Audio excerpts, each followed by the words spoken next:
Hello and welcome to PoE Bad Builds. False Prelate here. Well, lately I haven't been giving you guys enough actual bad builds to take a look at, so here's one. I decided to create a Lightning Warp Totem Hierophant, and it really does live up to the channel name. It's terrible.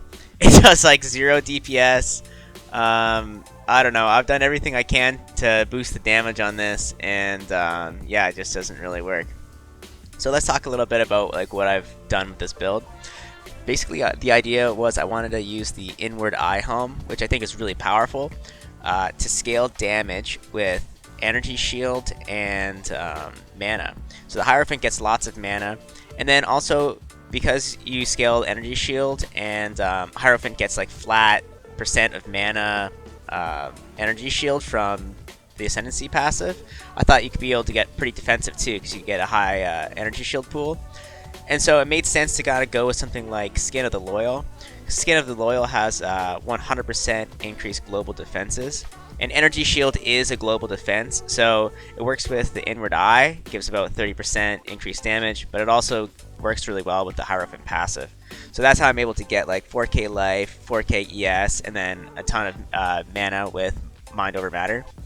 The other reason that I went Hierophant was because Lightning Warp has like a really small AoE radius, and Hierophant has a passive that allows you to convert unreserved mana into AoE radius. So that's how I'm able to get the AoE radius so big.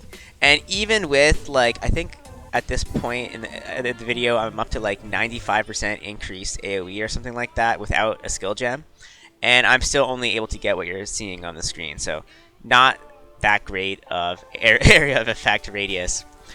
In terms of single target damage, it's pretty low, but things get really bad when you start getting multiple enemies on screen when you're trying to fight a boss, because the Lightning Warp like AI starts targeting just like random stuff. I think it like targets the thing that's closest to it, so sometimes it'll warp away and then it'll start attacking side mobs like over and over and over again. It won't ever get back to the boss, and you have to like recast it on the boss.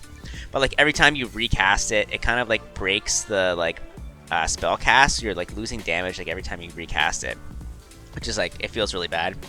And then the other problem is that the totem life is just not really high enough for totems to be flying in on top of metamorphs and on top of bosses, because they just fall over. And I've actually got like totem life on my tree, I've got totem life on like jewels, and I've got some totem life on my amulet. I anointed it to get the one on the bottom of the tree with like the big 30% and the physical mitigation with the elemental resists, and even still it's still low. And also there's the Skin of the Loyal, which increases the gem by a level, so it's like level 21 spell totem with a bunch of added life, and it still falls over in like 1 hit, 2 hits from basically everything in the game. So that's basically all I have to say about this build. Just to reiterate, it's terrible. Please don't play this build unless you want to be in a lot of pain. Not really sure what I'm going to do to salvage this. Probably turn it into like a Stormbrand character or something like that. I guess the other option would be to do, just for the memes, like a self-cast Lightning Warp build for the channel. Maybe I'll try that out at some point. Yeah, keep an eye peeled for that. And oh, I also had a really long, like unnecessarily long Redeemer fight. I put it at the end of the video so you wouldn't have to suffer too much. But if you're considering playing this build, I suggest you watch the whole thing in its entirety, because that's what you're going to be experiencing if you play this build. So thanks for watching, and tune in again.